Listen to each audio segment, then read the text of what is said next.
Hi, Matt. How are you? Good. How's it going? I'm good, thank you. Thank you for being one of our guests on our new podcast series. Of course. No, I'm excited. I've seen a few episodes. I think it's really, it's cool the story that you're telling. It's a very interesting type of sales career, and so I'm really excited to talk today and give you some insights as far as what my experience has been. I appreciate it. And yeah, it'd be good to, to start with for those who don't know you, a bit of a background to yourself, who you are, where you're from. Yeah, for sure. So I was born and raised in Framingham, Massachusetts, which is like 30 minutes west of Boston. Um, and I went to Boston College. I've really lived in Boston since then as well. So now I'm in the South End section of Boston. I live with my fiance as well as my golden doodle named Midas. Um, Nice.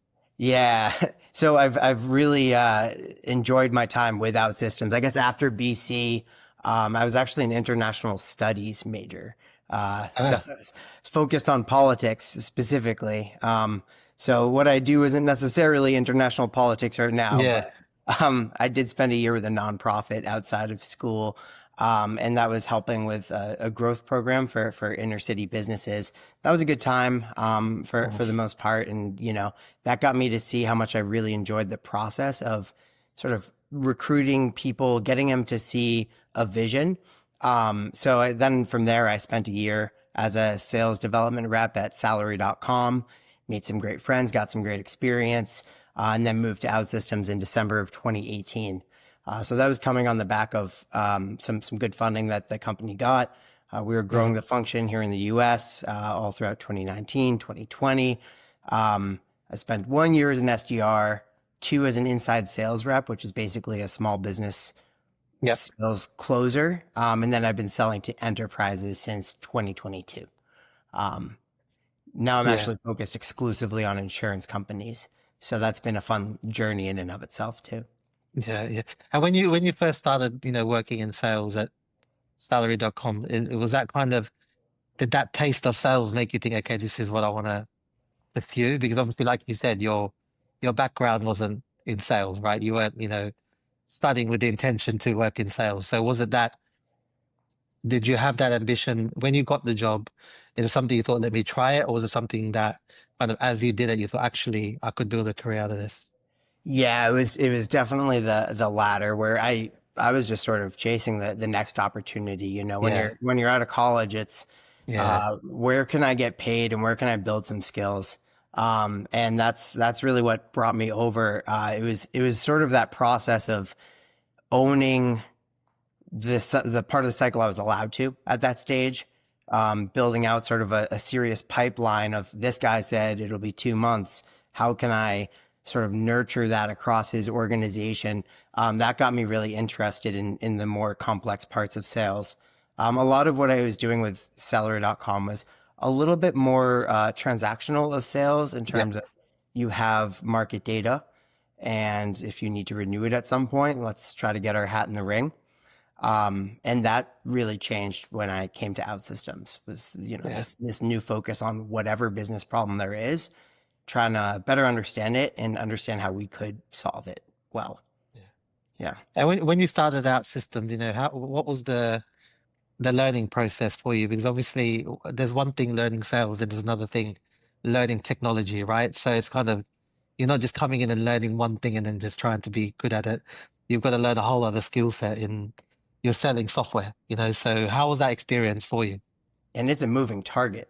The Yeah, talk that's tracks true. that Yeah. land right now would sound like gibberish, back in the Yeah. day. Yeah. So it all started with paying really close attention whenever a solutions architect was on the phone, Mm. not having the goal of being able to replace what they're saying, but being able to understand and understand what I don't know and come back and slowly but surely learn topic after topic, constantly asking for feedback. Um, and then you start to see patterns. I think every salesperson, every tech salesperson has this fear that one day we'll say a sentence, someone will say that truly made absolutely no sense, and it's like, Yeah. well, Yeah. based on how I've pieced everything together, I thought it would.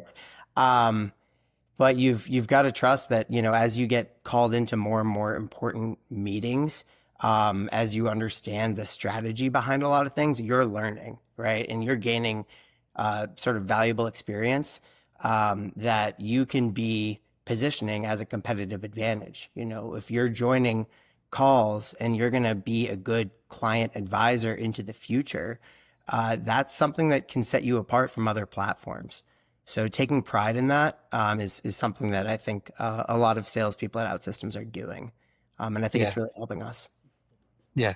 And obviously, as far as you can go back, everyone knows traditional software. Traditional software is the most well-known, technology out there.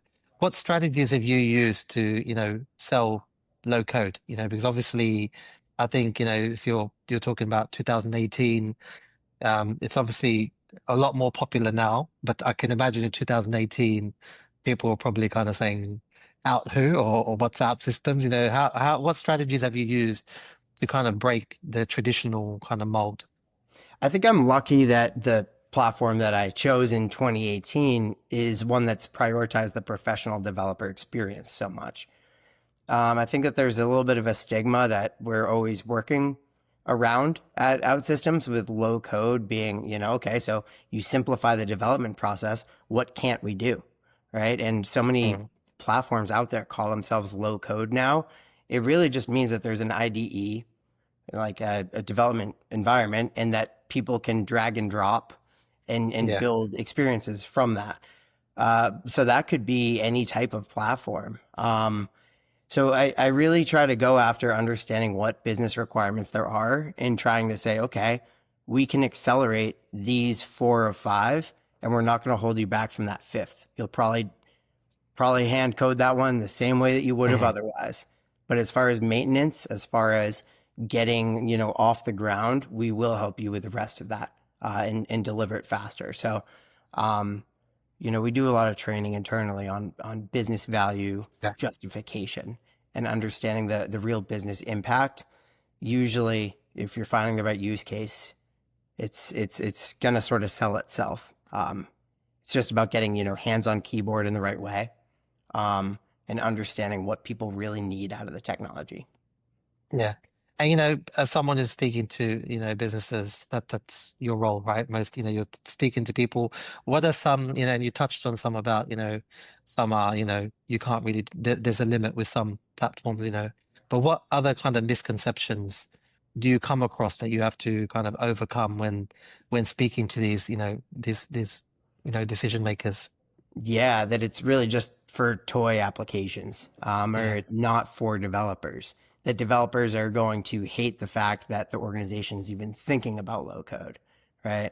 And sometimes, I really do think that comes from a lot of companies calling themselves a low code platform, but yeah, I really try to understand what their preconceived notions are and validate those and try to understand what exact proof points are going to make sense.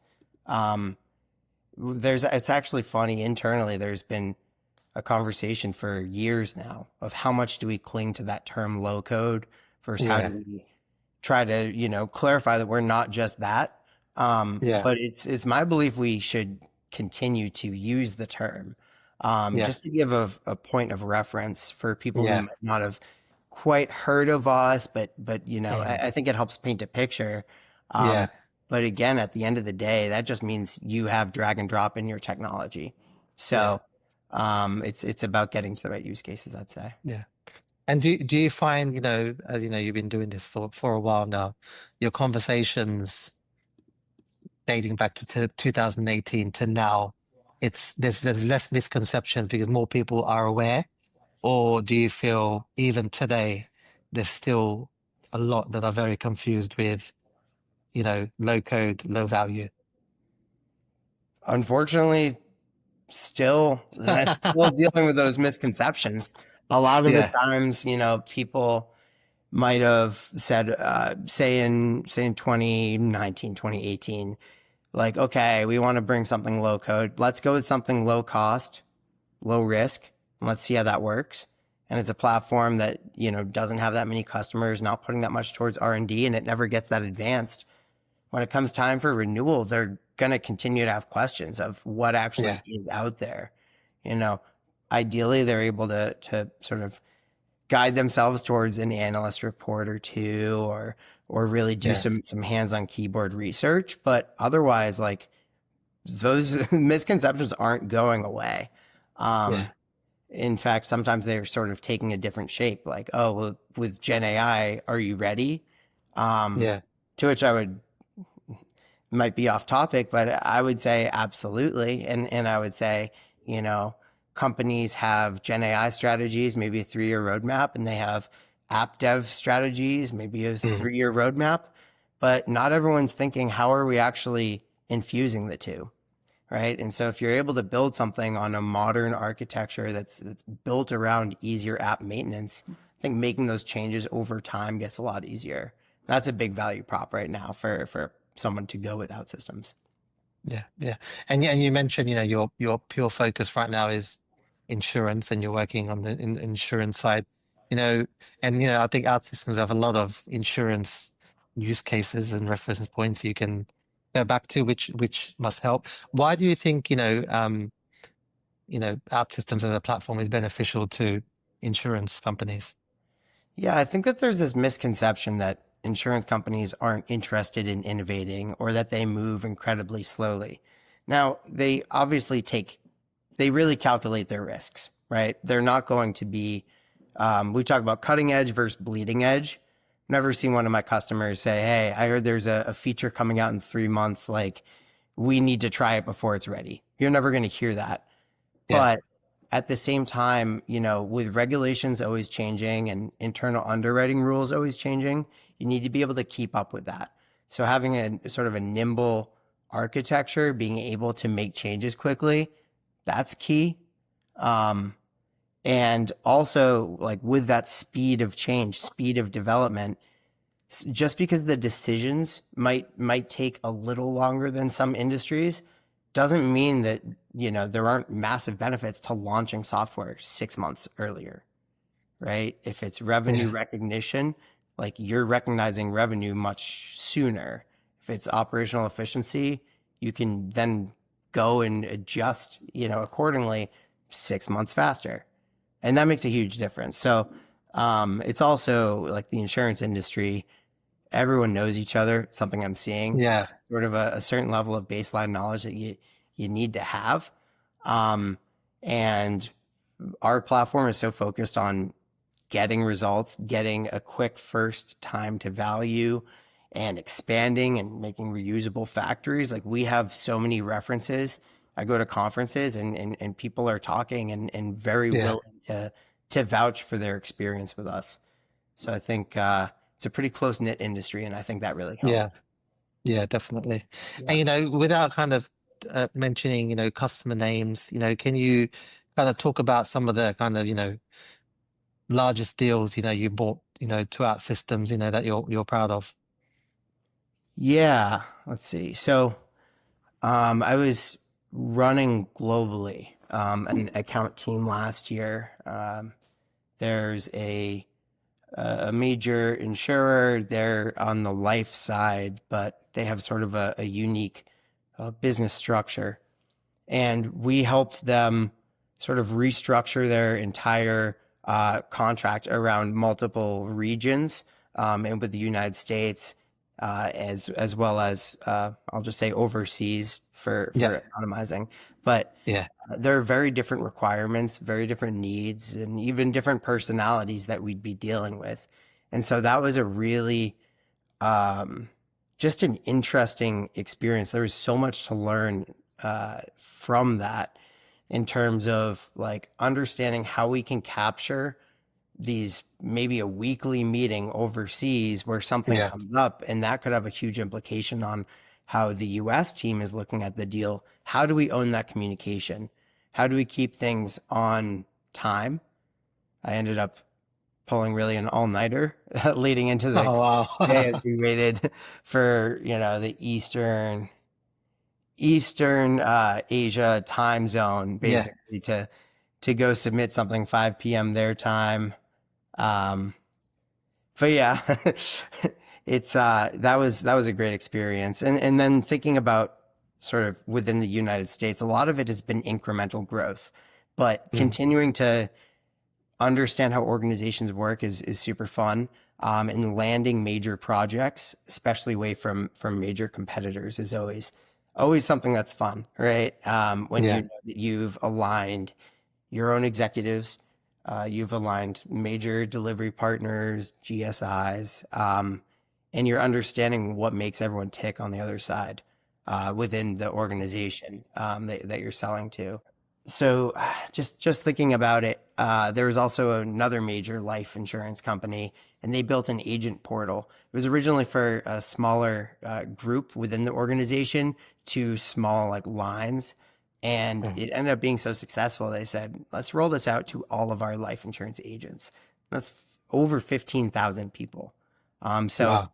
yeah, through that process, you know, it's not necessarily about the dollars and cents or Mm. anything like that. It's like this was a win. This is a win for OutSystems as a brand, um, as a company, and then within that organization, anyone that I want to speak with, I can refer to the name of that suite, Yeah. say we did that. People like it, and it's giving us the ability to really enter into new conversations there. The last one I'll leave you with is this is actually a customer outside of the insurance space, but they've built a claims management system. They are sort of we'll call it like a business services company. They're really good at office solutions. I'll Mm. leave it at that. And so in terms of top of funnel understanding data and getting it into the right hands, they're uniquely positioned to really understand claims as they come in, apply predictive analytics.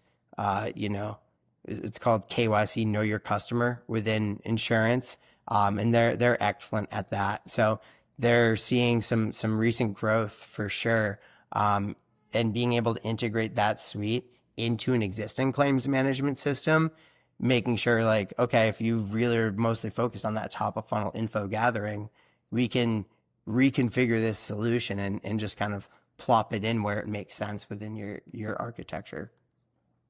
Yeah, that's great. That's great. And you touched on, obviously, AI is the conversation. Everyone's talking about AI. If I think if it's not in the conversation, then it'd be worrying because everyone's talking about it. Everyone's marketing strategies around it. How has that the introduction of AI influenced your sales approach? With obviously, you're already selling a disruptive technology, and then throw AI into the mix, and there's all conversations around is AI going to replace no code? AI is the analysts are saying AI and low code is the best combination to take forward. How have you had to kind of adjust, the way you kind of approach, customers with this now, with AI kind of thrown in?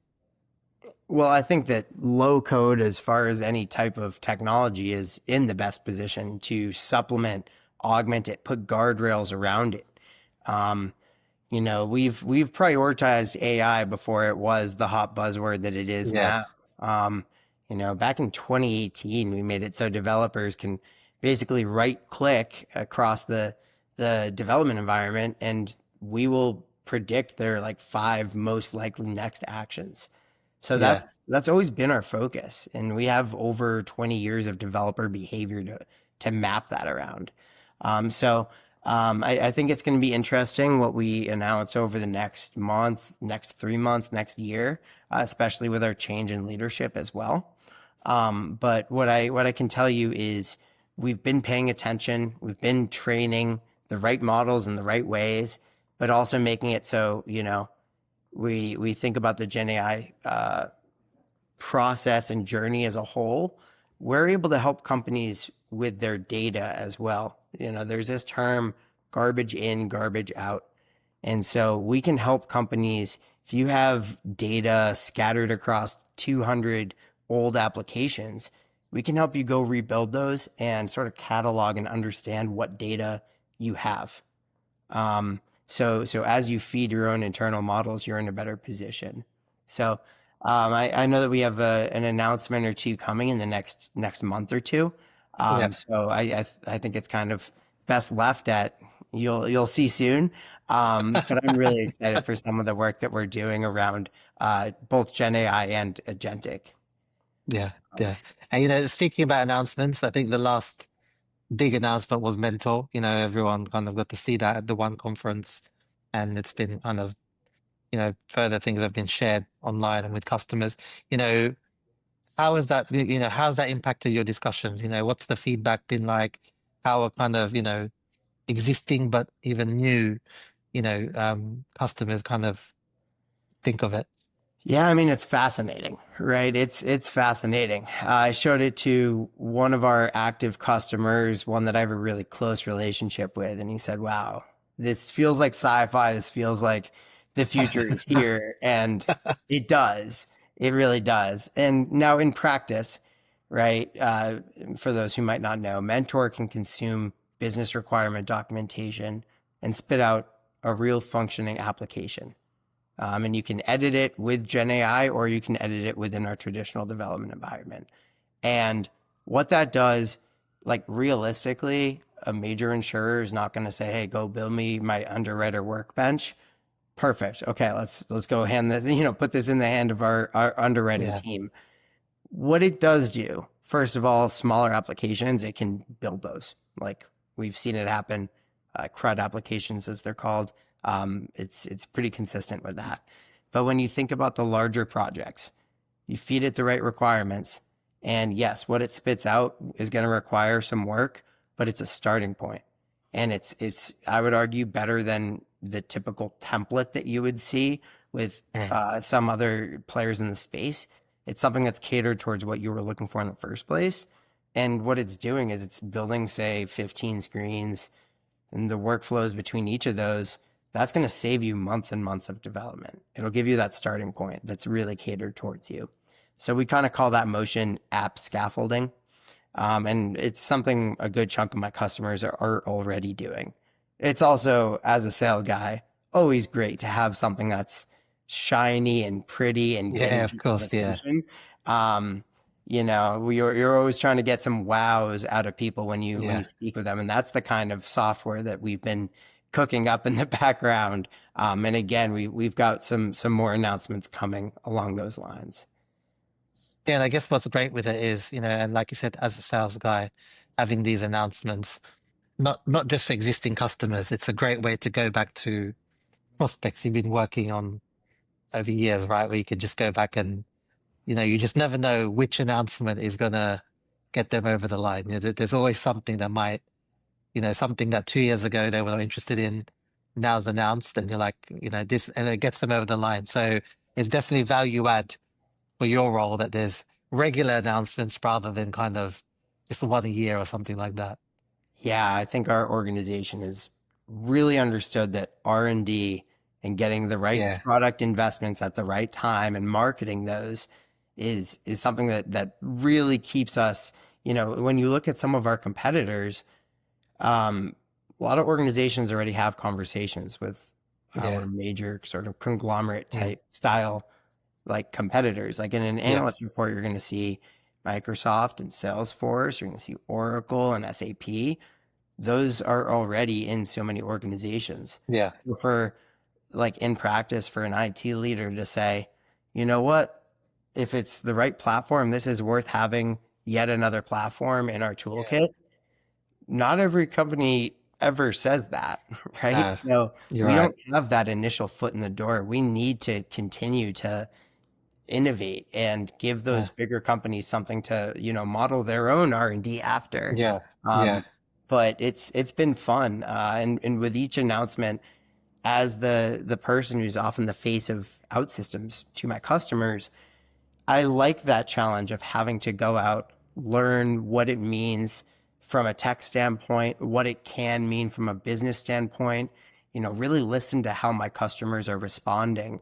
And yeah, then in the right way, bring ideas, sort of pollinate the flowers across my yeah, yeah, yeah, base of customers of, have you thought about with Gen AI anomaly detection? It's really good at identifying, these data points are skewing the data set.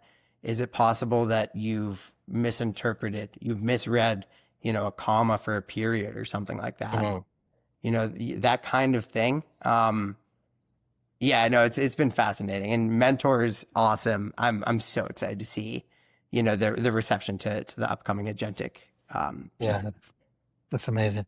And Yeah. switching to kind of away from OutSystems and more on your sales career. And you know, what we do on as a staffing and recruitment company. We recruit for a number of low-code partners, customers who are looking to hire salespeople, and sometimes the challenge can be convincing people, especially who are selling traditional software, to kind of join in and start selling low code. So what would be, your advice to someone, starting their career in low code sales? You can sell anything, right? Like with a low code solution, you can solve so many types of business problems that I think that the best sellers are those that understand as many use cases and sort of memorize the right facts around certain case studies. Because within insurance, people just want to hear about insurance companies. Yeah, Within life or P&C, they really want to hear the word life at the end of that logo that you're about to tell them about. But it's not just what those companies deliver, it's how they deliver them, and it's the little stories behind the scenes. For example, I have a major PNC customer that I work closely with, and I could talk about, well, they've launched 15, 20 applications. The CIO has bought in. We have a quote from him. Or I could focus on the impact that it had, the fact that these are real yeah, developers. They spent under 100,000 on services and training, and they're self-sufficient. And then that same CIO, they've scaled this practice back a little bit, but earlier in the adoption, the CIO would sit in on monthly meetings, and they would talk about what each tech team has achieved during that last sprint or last two sprints. They'd bring up any obstacles straight to leadership. They would give demos of what they've built. And that's just fascinating. The level of engagement that on that call, you have business leaders, you have delivery heads, you have the CIO and enterprise architecture, and you have yeah, OutSystems as well. And that's one of those opportunities where if you know what to look for, there's a lot to learn on those calls. Um, but again, yeah, it's understanding case studies, but not just what's publicly available, mhm, understanding the stories. How did they buy? Who was sold on what at what point? Um, and then understanding the business impact as well. Okay, that yeah. app went live faster. What does that actually mean? Because nobody's buying any software right now just to buy software, especially a brand new platform for them. So Yeah, yeah. And sales is one of those roles where I think you're forever learning, experiences from others, from, there's so much you can learn, and, there's so much you can learn from losses, as well. Can you talk me through, some of the lessons you've learned from deals that maybe didn't close that, have helped you along the years to kind of mold yourself into a better seller? yeah, so it's my philosophy that win or lose, there's probably a list of 10 good things and 10 bad things that have been happening that on Yeah, the right day swayed enough of a decision with that person, right? And so really trying to get granular about which talk tracks have worked, which haven't. But there are a lot of lessons to be learned. I think there was one where I didn't really understand the business impact enough. There was a guy, he set aside, this is before my insurance days, he set aside budget for low code. He said, okay, let's think about field service applications. And he sets up this meeting with like the head of field services. And there was this app that we were going to build that replaces paper processes.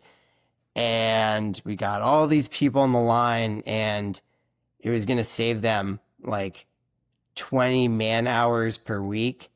So it was like 30 minutes per day for 8 full-time employees. And that wow. app was going to intentionally be like decommissioned after a year or two. And it was like, oh, well, just because you feel like you need low code doesn't mean that we just found the right use case. And we just Yeah, brought in so many people. And, we might be saving, say, I don't know, 50,000, somewhere around that. Mm. But between software costs and services to actually build this app, we just went down the wrong rabbit hole. Um, so, I think the term politics is a funny one, but you really need to understand how organizations work. How, there was a company a few years back. Um, we started the evaluation as sort of an afterthought, and we worked their way in. We were number two, and then we were number one for a bit with this guy that we were talking to, and we ended up number one with him, but he ended up being just part of the decision team, and the CEO of one of our major competitors like met with that team. And we weren't able to secure such a meeting, Mm. even though we were willing. Can't really come back from Yeah, that, right? So it's when it's CEO of a platform to their CIO, you just lost that deal, and you yeah, can break it out to proof points. You can break it out to everything. Um, but that's a tough lesson. Um, so it's about building those relationships early, getting the executive alignment, um, and really understanding where the little cracks exist that might crumble and take out the deal over time. yeah, yeah. And you know, while you've been working with OutSystems, your role was, SDR, inside sales, you've now enterprise. You've grown consecutively, in your career. What would you kind of say is the secret behind, or what things you feel for you have worked to be consistent? Because obviously, sales is one of those things that there'll always be ups and downs. It's Mhm. very rare someone can just surf along forever, right? But it's all about obviously making sure when the times are kind of not with you, you're doing enough to kind of get ready to ride the wave again, So what do you think are kind of the secret behind that? Yeah, yeah, great question. Because I think sales is really a game of understanding where you put your time and understanding that luck does come into play in sales. I think people debate that 100%, but the proper sales skill is knowing where a real opportunity just popped up. Because some things feel like you're lucky, but is it really lucky that, if you dive, head first into this opportunity, it's gonna be 3 months and there's no chance that they're gonna buy, Yeah, right? So identifying what that actually looks like is key. There's a term, if you sense it, say it. Really actively listening if there's something that doesn't sit right that someone said, whether it's inconsistent or just points towards your biggest fear as you enter that call, yeah, just call it out, right? And do it in a way that you're not being at all like antagonistic or anything. But people really appreciate cutting through BS. They really do. And if there's something that they're concerned about, they probably want to talk about it too. They just don't necessarily feel comfortable. They might not mm, buy a lot of software. Just give them the space to be comfortable with that and never shoot the messenger. That's something I learned like right away. Is you need to be trustworthy. You need to be able to keep things between you and them, and work towards a shared common goal. Um, you can't mess that up, and in the process, being radically transparent is key. Um, Understanding what a personal win would look like for that person, and then never, ever, ever stop learning. Never take your eyes off of industry trends and where your company is investing its dollars and what people are saying they care about. Those are lessons that you just can't afford to miss on.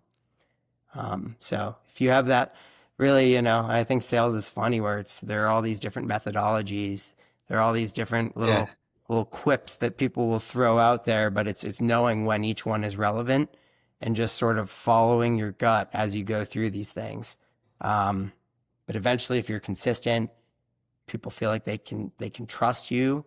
I think you're going to put yourself in the best chance to capitalize when luck does strike. yeah, yeah.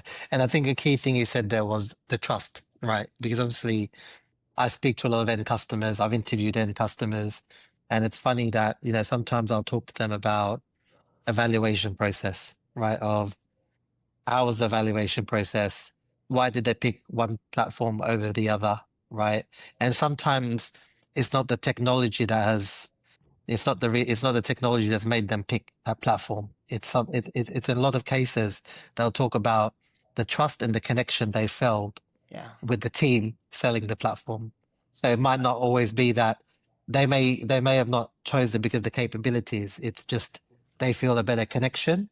And I think the trust thing is that, okay, this person's telling me this, and I want to deal with this person going forward.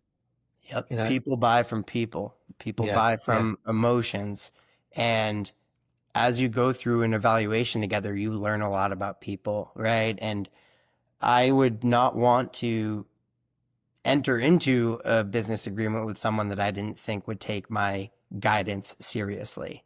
yeah, You know, if you're seeing something go wrong and you can detect that early, like once they buy, you yeah, need to be able to call that out and guide them towards the best practices. It's on them to eventually say yes or no. But yeah, you know, once someone feels like you are not an honest person, you can't shake that. It takes one lie in yeah, 3 4 years of a partnership.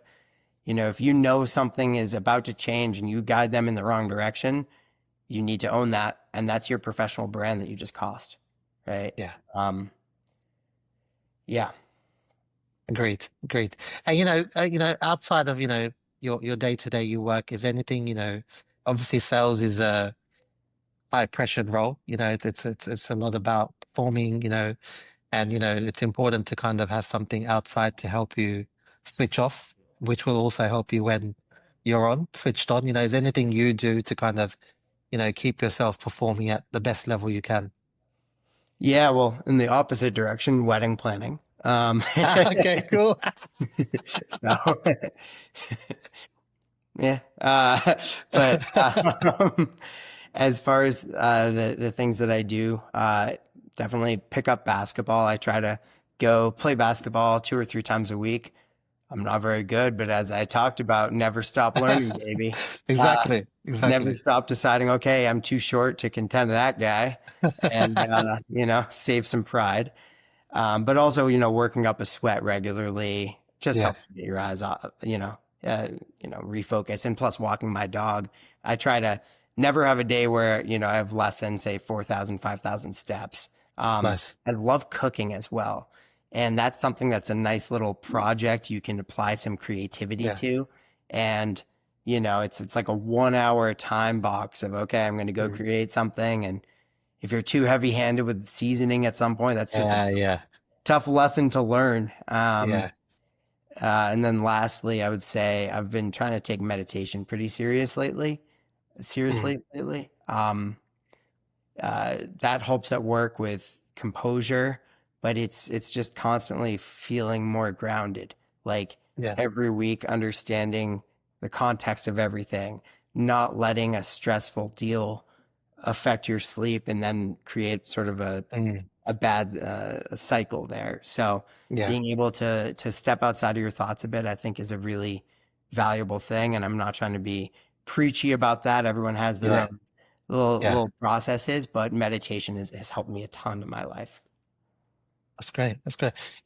Talking about the cooking, like, I'm passionate. I love cooking as well, right? And what Nice. I've found is as someone who's selling as well all the time, and I want to know if that's something the same for you, because there's so much interest in doing it. It allows, like, usually my mind is constantly work, work, work, thinking about this, this, this, this. But if I'm cooking something, I have to switch it off because I want the meal to be spot on. So my Yeah, full focus is now on each ingredient, making sure presentation. So it's a real kind of, even though it might seem as a chore, it's a real kind of good way to switch off your brain because you're applying it to something else. Do you feel the same? completely, Yeah. completely. And I could do a 50-minute podcast on just talking about cooking and lessons learned and All right, stuff like we'll book it in. yeah. No, but even like when I travel, Yeah, and through work, I've been sort of blessed with this opportunity I'm always in New York. And if you know what yeah, to look for with cuisine in New York, it's one of the best there is. I go to Nashville, I've been to Atlanta a few times, Austin, and you go and there are certain cuisines that you can only try regionally too. And so Yeah, trying to learn from like a barbecue stand, how do they yeah, get that texture that way? Or, in Chinatown in New York, and if there's an open kitchen, it's like, how is that wok so hot right now? yeah, You learn these little things, yeah, and it's just so fascinating, and you take it with you. And for my entire life, I don't plan on ever like regressing with cooking talent. It's just yeah, yeah, yeah, a skill that's so much fun to practice. And yeah. yes, totally takes your mind off of it. You delve into this other world, and you're like, wait, I just bought celery seed. I wonder if that could be applicable. It's this whole like never-ending game of trying to perfect things and tweak them. Same Yeah, with sales, yeah, I guess. exactly, exactly. Yeah. And I'm interested to know, you've had hundreds of conversations, what's, one of the most kind of surprising things a customer said to you in a pitch that kind of, you're just kind of blown away that that was even brought up. Yeah, I mean, a few weeks ago, I was at a conference and I got this meeting set up with a guy, and I thought I was doing a great job. And he asked how I stack up to a major competitor in the insurance space. And I was respectful. I was everything. He's like, oh, okay, because that CEO is like my best friend. I helped encourage him to go start that company. It's like, huh. Wow. All right. I'm glad I didn't share anything I shouldn't have Yeah, shared. yeah, yeah, yeah. Might have set us back a little bit there, but Yeah. and then I saw a guy like light a cigarette during a Zoom call. Wow. He was a pretty rogue guy. Yeah. Didn't feel necessarily professional or safe, but Mm. to each his own, I guess. Yeah, Uh, yeah. and then like also a couple of weeks ago, I cold called someone. He was managing like AI as I guess a contractor at a major insurer, and he just lit me up with swears, like absolutely lit me Oh, up. wow. And he called me back and was like, "Sorry, I thought you were AI, but then when I heard you sort of taken aback by that, I realized you might be a human. Yeah. You need to talk to more human beings. I know your role might be a little bit sheltered, and ChatGPT, Yeah, yeah. maybe it swears at you. It doesn't swear at Yeah, me. maybe, yeah, yeah. Yeah, man. But we ended up, yeah, he called me and we connected on LinkedIn. So I don't know, maybe he'll see this. I'd love to do That's business with you, amazing. I guess, and you are forgiven. Yeah. And like you said, obviously, your intention wasn't to go in sales, right? You had another kind of path you had chosen with your study side, and a lot of people who end up in sales, I I personally don't think they're at school thinking when I grow up I'm going to be a seller, right? It's something that comes with either you just get a job and you think actually I'm good at this, and then sometimes you look at the financials and go, actually this is great, maybe I could just keep doing this, and but then again there's also some people who start sales later in life. They might start doing something else, but then they see sellers and they think, all right, I could do that, or they think that, or like I touched on the financial side, they could think, if I do this it'd be great. Do you think with sales, and do you think it's something that can be taught, or do you think you're just going to have, there's this saying, and I don't know if it's used in the US, the gift of the gab. You talk really well, right? So do you think it's either those people, or someone can be molded into being a good successful seller? Yeah, I think there are many styles that can work within sales, like the gift of gab. I probably lean a little bit more towards that side, but Yeah, yeah, um, it's also like having tools in the toolkit and being able to, I don't want to say like be a chameleon at all, right? You need yeah, to yeah, be a person and stand for something or die for nothing. But at the yeah, same time, being able to understand there are like hundreds of sales philosophies. Some are going to work with some people. Some I don't enter calls and think, okay, I'm going to apply that methodology here. Yeah. It's just in the back of my pocket. If someone's really like reserved, there are certain Yeah. tactics to use to try to get some information. There's also the saying, hard work beats talent when talent doesn't work hard. And when you work hard in sales and you understand, the market and you understand what makes people tick, and you're applying the right active listening, you're going to be successful. So I think that to some extent you can teach a ton of parts of sales, but it is on each individual person to know what strengths they have going in. And you can always work on things like active listening, and being more articulate by practicing things in the mirror. Like you do have control over Yeah. that. Um, but to reiterate, like you can't teach intuition. Yeah. You probably can't teach someone to think faster on the fly, but they can become more comfortable. Um, Mm. when in doubt, just know more about your product than anyone else, and you'll be fine. Yeah. Yeah. Amazing. And finally, looking ahead, is there anything, any specific targets, goals you have for yourself personally that you're looking to achieve in the short to long term future? Yeah, I think that I've kind of followed opportunities a little bit here, even within OutSystems. Mm. And my philosophy is, right, I'm in my low 30s right now, and my belief is that if I continue to learn relevant skills and apply my values in the right way, then I'm going to be in the right place. And so when I think about where I'm at right now, I am focused on insurance, which is a future-proofed industry, selling app development, which is not going anywhere, with a focus on AI, not going anywhere. And the selling skills in and of themselves, that's something that's marketable, and I don't think Gen AI is ever going to be able to totally cut out. Yeah. So it just feels like I'm in the right place, right? And then when I think of the product that I'm selling and the fact that it's been doing so well, like I am sort of living out this goal that I've had, right? And so like we'll see where the future goes, where the market evolves, and as my career evolves, I don't know what between Gen AI and insurance and selling, I don't know Mm. which part is going to define me more, Yeah. but I'm trying to learn every day and learn what I enjoy. Um, and I would say, the whole sort of point of this conversation is, there are many types of people that can enter into sales and low code sales specifically, but there are very few types of like sales products you can be selling that give you as much variety in your day to day as a platform like OutSystems.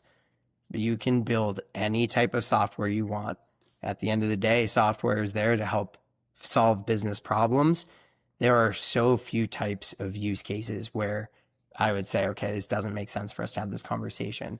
So if you're trying to learn, if you're trying to, get your foot in the door and um, uh, understand business without getting an MBA, like you have conversations. I'm regularly speaking with CIOs, CTOs, CFOs, COOs, right, multiple times a week.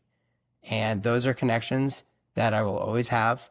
They're not going anywhere. And as I Yeah. continue to operate with integrity and be trustworthy, I know, you know, 20 years from now, it probably won't be without systems, right? Just being Yeah. realistic. Yeah. Could be less time than that. But Yeah. um, as you build out your professional brand, like that's that's gold, right? Yeah. That's the currency that I'm trying to work towards more than, Definitely. a Definitely. specific paycheck. Yeah. Yeah. And a great note to end on. I appreciate you, speaking with me, sharing your journey, your experience, even just, things you've gone through and, what your kind of, the strategies you've used, which I think really helpful. And sometimes, some of them might even be obvious to people, but still they don't apply them. So it's always good to kind of hear that people still kind of use that as gold, right? Sometimes it's about going back to the basics and starting from there, then kind of trying too hard, and running before you can walk. Yeah, I've definitely had a few calls where, I get super in depth on a sales cycle and I really know this one problem. And then someone emails me and says, can we talk about this? I'm so excited. I get on the line. I say everything I know. And they're like, what is this guy's deal? Why is he talking so much? I don't think he introduced himself. Yeah. And yeah, so taking your time, I digress. But no, this has been an absolute pleasure. I love what you're doing. Thank you. I think like low code is going to continue to grow, and it is a very unique subsection of Yeah. technology, right? There are huge companies, there are tiny companies, there are, focuses on workflows and user experience and certain, off the shelf solutions. All of them are calling themselves low code. Yeah. I think pretty much everyone would benefit from taking a real hard look at a career in this Yeah. space. Whether it's the connections, the skills that you're going to gain, the technical knowledge. I've gotten so much out of my first like Yeah. 6+ years with OutSystems. Um, and I think that the future continues to look really, really bright. So I'm excited to see, what the future holds. Amazing. Well, I appreciate your time, Matt, and I look forward to, staying in touch. We're in similar time zone now, so I'm sure you'll see and hear of me more. Love it. Love it. Well, welcome to the US. I'm glad to see Thank that, you. the hard work that you're doing is paying off too. So I look forward to staying in touch and yeah, if anyone out there wants to talk, I can definitely make myself available as well. If they're Amazing. curious about what I'm talking about here. Appreciate that. Thanks, Matt. Thank you. Talk soon.